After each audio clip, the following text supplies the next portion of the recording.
What is going on, guys? Jack here, and welcome back to another Football Manager Simulates. Today, we have the worst possible manager in charge of Man City. In fact, this manager is technically worse than the worst possible manager you can make in Football Manager. I'll explain that in a second, but here we have Sam Cheeseman Slynn. He is manager of Man City. If we look at Manchester City here, we have gutted out their staff completely. There is a very limited amount of staff, but these are just generated staff members. They're okay. They're nothing special. And, Cheeseman Slynn is going to try and do some things with them. You can see here his attributes. They are questionable. Now, someone's going to ask, how is this guy worse than the worst possible manager? In Football Manager, you can set up staff members and players with an overall ability. And if you set a player's overall ability to 1... it doesn't actually set everything to 1. But what I've done is I've set everything to 1, and then we have frozen his attributes, which means he's not ever going to get any better than this. This is him. He's never changing, and we're going to see how he gets on. So I've intentionally tried to give him some stuff that's going to make him bad. So we've given him 20 controversy. I've told him to spend all his budget on one player. My thinking here being that he doesn't know what he's doing with money, so maybe he'll sign some really bad players. You can see he likes to sign lower league players. He doesn't like to use an assistant manager, and he's going to make some panic changes. Basically, I've modelled him after myself. We've sent him with a future transfer to Le Havre. That's not how you say that team's name. I managed in France last year and never worked out how to say that team's name, but he's got a future transfer to them, so you can't leave Manchester City for 10 years. We're going to give him 10 years to see what he can do with Man City, how much he ruins the club in that time, if they win the league ever again, or if Manchester City really is easy mode in Football Manager and the worst possible AI manager can still win stuff with them. It should be interesting. I want you guys to go down in the comments now and predict what you think he'll be able to achieve this year. How would he get on at Man City, in the 10-year period? Would he get them relegated, bottom half? Will they go down all the leagues? I don't have a Scooby-Doo. It's going to be very interesting to find out. And, without further ado, let's go forward here. I want to see how the Cheeseman is getting on. And, I think so do you. So to start off this FM Simulates, I have to give a shout out to the sponsor of the series here on the channel at the moment, and that is the OneFootball app, which is a free app available for iOS and Android. You can use it to subscribe to teams, to divisions, to certain players, keep up to date and get all your footballing news on one centralised free app to download. I use it on the daily. If you play Football Manager, you have teams that are obscure that you can't keep up to date with, but feel near and dear to your heart. OneFootball allows you to keep up to date with them. Check the referral link at the top of the description, and a massive thank you to them for sponsoring this video. Okay guys, so we've gone forward to the end of the 2020 season, and you're going to be able to enjoy his biography begin to fill out over the years. He's won Manager of the Year. I don't know what he's done. He's also won the FA Community Shield, which, you can see here. Manchester City v Liverpool. He won it 3-1. Here's the team that he set up. De Bruyne got injured after a minute. Bernardo Silva got man of the match. It looks a bit like just the best team that you'd pick. I can already spot one new signing as well, which is exciting. But yeah, they beat Liverpool. So fair play to him. He's got some silverware. I'm a bit concerned by the fact he's won Manager of the Year. What has he achieved at Manchester City? And, their prediction was first. They have finished second, which is pretty good. I'm kind of surprised. He finished, 1 point behind Manchester United, who won the league. Aguero and De Bruyne absolutely popped off, as you would expect. 26 goals for Aguero, 13 for De Bruyne. Bernardo Silva with 13 assists as well, and you can see those two players with incredibly high average ratings as well.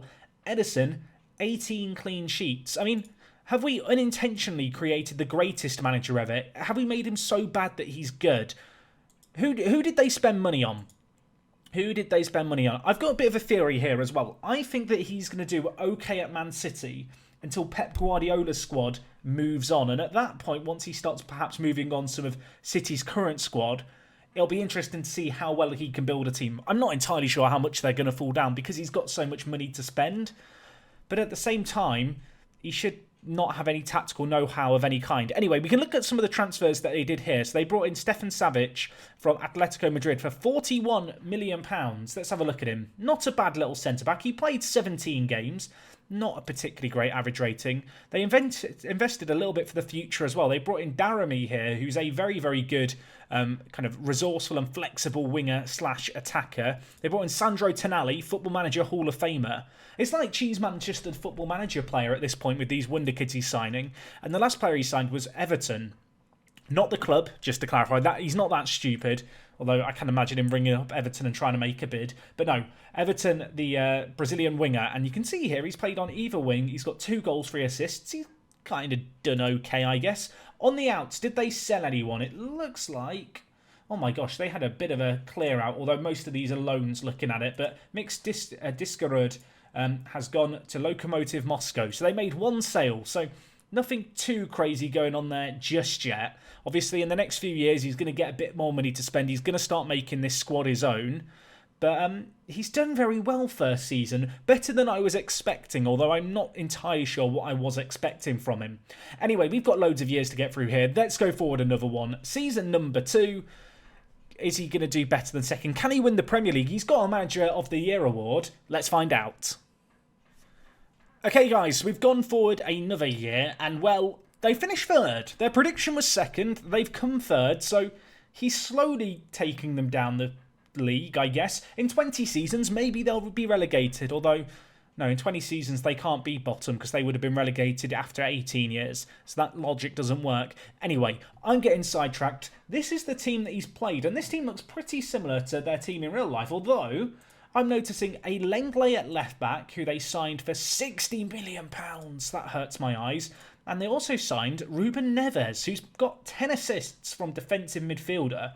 And, well, I rate this guy very, very highly. At 24 years old, he has been doing absolute bits at Manchester City. Let's have a look at their transfer history. Neves and Lenglet were the big signings, although he spent £400 million. My eyes are watering. He's brought in Lautaro Martinez, which is a fantastic signing, for £90 million. I mean, he's not exactly, trying to save the pennies, is he? They also signed in Gonzalo Guedes here from Valencia. Is it Valencia? It is Valencia. £116 million they paid, and he played 4 matches. Oh my word! Did he get injured? Is that an excuse? He did get a hip injury and was out for 4 months, so maybe that did play a role. But even so, that's a disastrous signing, even if the injury is to blame. They also brought in Mandragora. I'm going to claim that's correct. He looks like a very good player, although if they've got Ruben Neves and Sandro Tonali, do they really need another player like this? I'm not entirely sure. On the out, who did he get rid of? So he sold Gabriel Jesus for 85 million. Savic, how much did they pay for Savic? 41 million, and after less than, 2 years, they've sold him on for 29. I mean, he's not wheeling and dealing, is he? Otamendi's gone, Benjamin Mendy's gone, and then a few other players like Jack Harrison and some of the younger prospects who probably aren't going to make it into the first team have gone. You can see Phil Foden's been loaned out. David Silva went on a free transfer. A few players getting released and loaned out here. I'm curious. So I intentionally didn't give him an assistant manager and set it so he wouldn't use one, but did the game just give him an assistant manager? It may well have done. I'm curious now. Or is he just on his own? It did give him an assistant manager. Brad Moore here. I mean, he's a bit good. He's probably just relying on Brad for all his advice. Maybe we could do this again at a different club with a different manager where we just give him the worst backroom staff possible. But what else has he done here? We should have a look already at how they've done in all competitions. They finished 3rd in the league. In the EFL Cup, they won the semi-final and they won the final against Liverpool. It turns out Liverpool's weakness is Cheeseman Slin. So, yeah, if any of the owners of Manchester City are watching, maybe look for a guy called Cheeseman. He might be able to help you out. Anyway, they lost in the Champions League semi-finals to PSG, although the fact they made the semi-finals is pretty good. And he's only going to win the FA Cup as well. So the Cheesemeister, as they call him in Germany, he's loving life right now. We can look at his press conference history. I did give him 20 controversies, so I'm wondering if he's just insulting everyone. He said that Chelsea are boring. I mean, does he just... He's intent on... he's just going mental at everyone. He's gone berserk. He left the press conference early. I mean...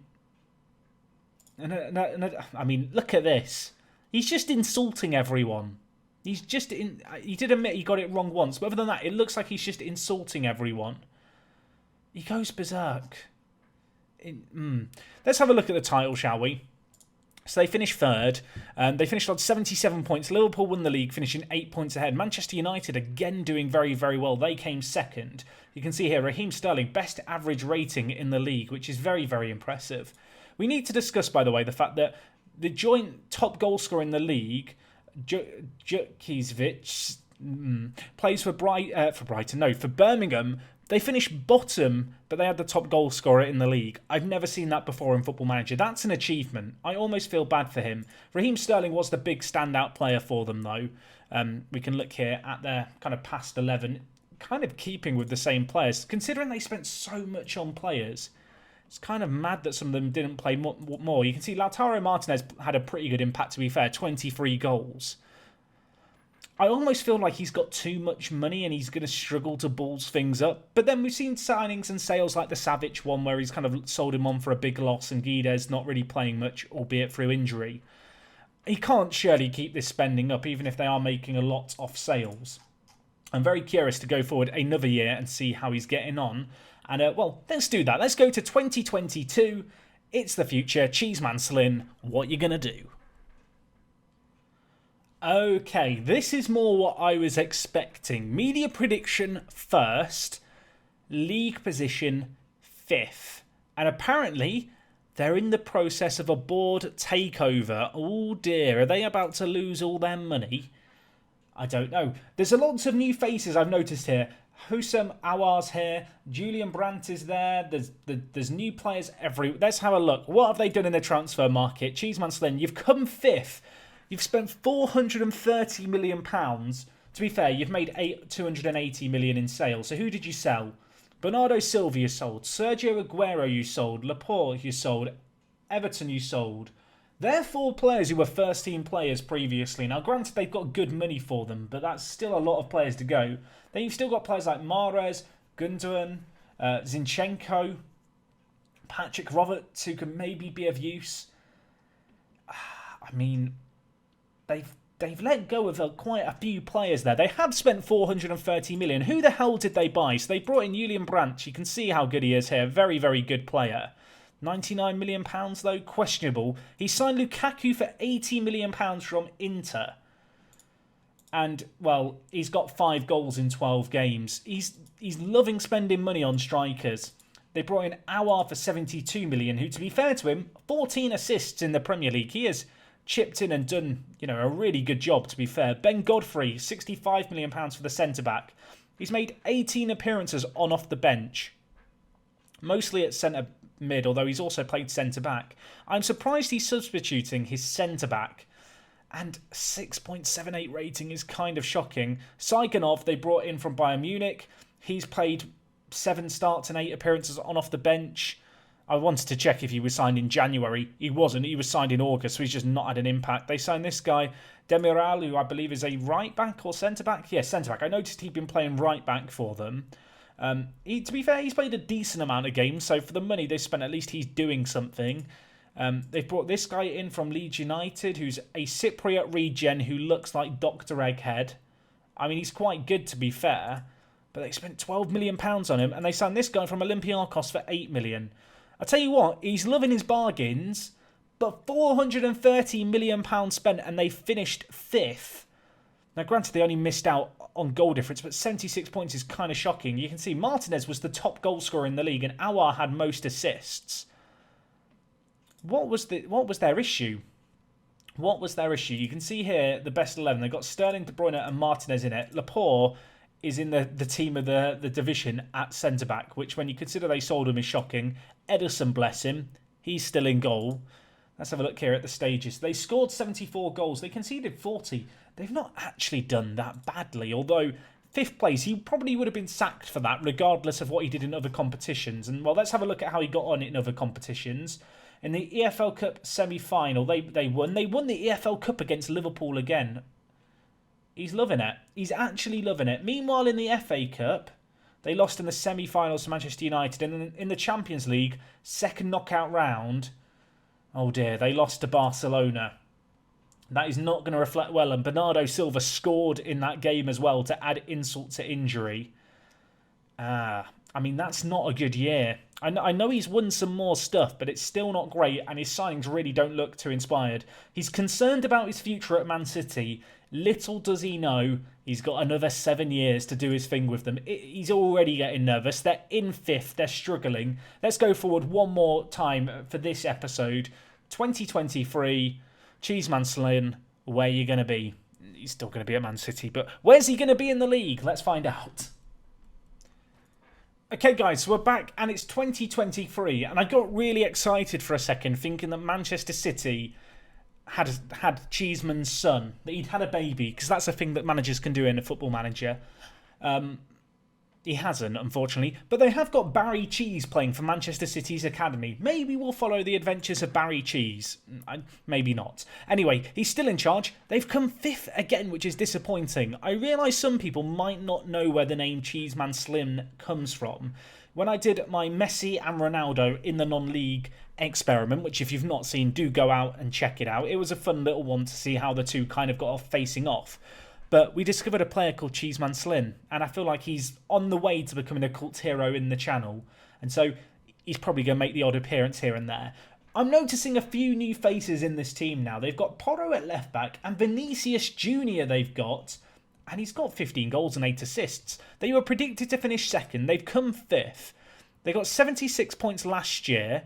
This year, 71 points. That is bitterly, bitterly disappointing. Brighton have a regen who's got top goal scorer already. This guy's 19. He's insane.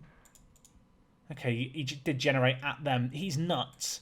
Anyway, Brighton, I'm jealous of your regens, but that's not the reason we're here. You've come 5th, Man City. That is not good.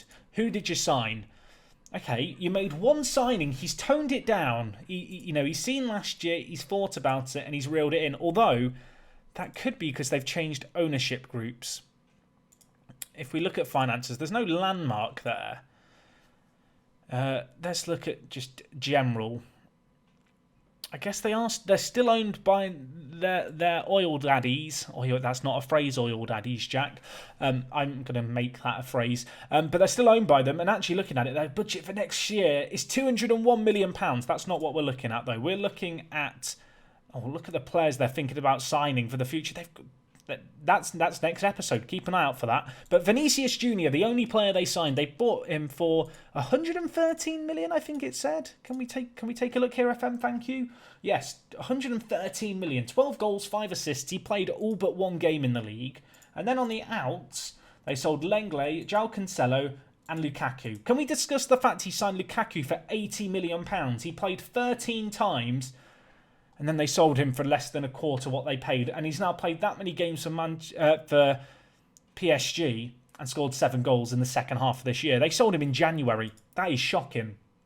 You can see Cancelo went as well. In fact, no, they didn't sell him in January. Maybe he didn't play that much for PSG then. They also let go of Walker. But yeah, he didn't really sign or sell anyone other than Vinicius Jr., which could explain why they didn't really move up or down in the league. But yes, 5th place they finished, a bit of a step back. Martinez was their top goal scorer, and I mean, it's not entirely surprising to see that because he's insane. Ruben Neves got the most assists. You can see how they're lining up in midfield with Rodri, Neves and Tonali as a midfield three. That's pretty good. And then Vinicius Jr., Sterling and Martinez as a strike force is pretty tasty too. Let's have a look at how they did in other competitions. They had a testimonial for Kasper Schmeichel against Leicester, which they lost. I mean, that was the big game of the year.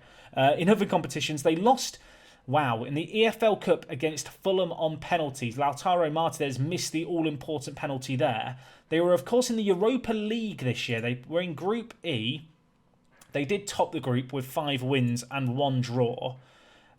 We can see this is the Qatar World Cup year, so some weird stuff going on here. But they lost in the FA Cup to Birmingham. Again, that's not a good result to lose against Birmingham. Looking at the match stats as well, it wasn't completely dominant by them, although Edison has ended up on a 5.8, so maybe he should shoulder the blame rather than Cheeseman.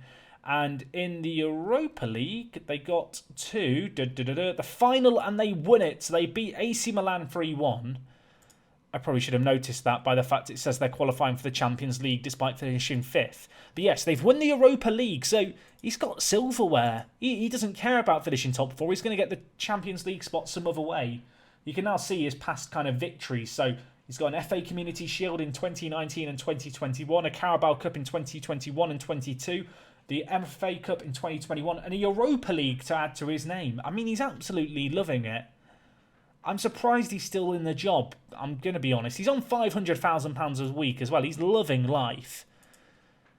But they are struggling in the league, and they did crash out the FA Cup and League Cup, which I'm not... Well, I was about to say, I'm not sure if that makes amends for the Europa League win. It almost certainly does, winning the Europa League, make up for those other two things. But is that the sign of the beginning of the end here? I'm not sure. His squad is absolutely insane. The media are predicting Manchester City to finish kind of top four, and he's failing to do that, which does make me feel like he's massively underperforming.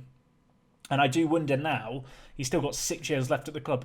You know, is he just going to be in a downward spiral now, or is he going to be able to, you know, maintain, I guess, Manchester City's European presence? I don't feel like a relegation is possible now, but we'll find out next time, I guess. I do hope you guys have enjoyed this video. Slightly different FM simulates today. If you have enjoyed this one, do drop a like on it. It is massively, massively appreciated. If you are new to the channel, subscribe. Part 2 will be coming your way very, very soon. Hopefully I see you guys for that then. And yeah, that is all from me today. It is me, Jack, and I will talk to you guys in a bit. I'm out.